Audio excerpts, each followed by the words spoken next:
She thought the scariest part of the night would be keeping the kids from sneaking candy, but by midnight she was whispering to a 911 operator because the calls were coming from inside the house. This isn't just an legend. It really happened. Columbia, Missouri, March 18, 1950. 13-year-old Janett Christman was babysitting a 3-year-old boy for a local family she had known for years. It was a cold, rainy night, and the boy's parents had gone out to a party. Janett was mature for her age, responsible, and had even turned down another party to earn some money babysitting. Around 1:30 in the morning, the local police station received a panicked call. A young girl was screaming on the line, begging for help. But before she could say anything more, the line went dead. They couldn't trace the call. This was 1950. When the couple returned home hours later, they walked into a nightmare. The front door was ajar. The lights were still on. The baby, miraculously, was still asleep in his crib. But Janett, she was found brutally assaulted and strangled with a cord from the living room's Venetian blinds. Blood on the carpet.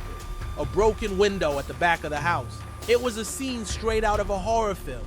Investigators believe the killer had entered through the basement window and waited, possibly even watching Janett for some time before striking. There were no signs of forced entry upstairs, no stolen items, just terror and silence. Suspicion quickly turned to a local teenage boy, 17-year-old Robert Mueller.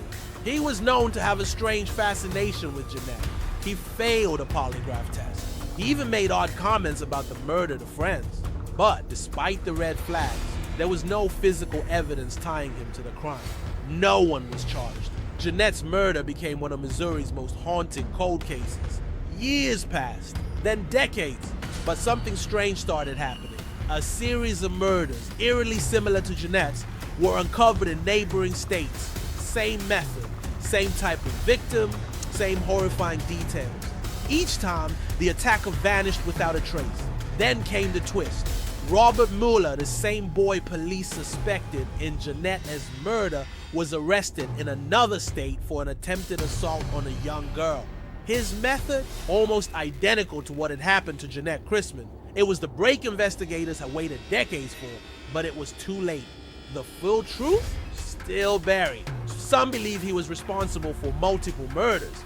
Others think the killer is still out there. One thing is clear, that famous urban legend about the babysitter and the man upstairs, it didn't come from a horror movie. It came from a real girl and a real monster. Be careful who you let in, and be even more careful when you think you're alone, because the next call might be coming from inside your house.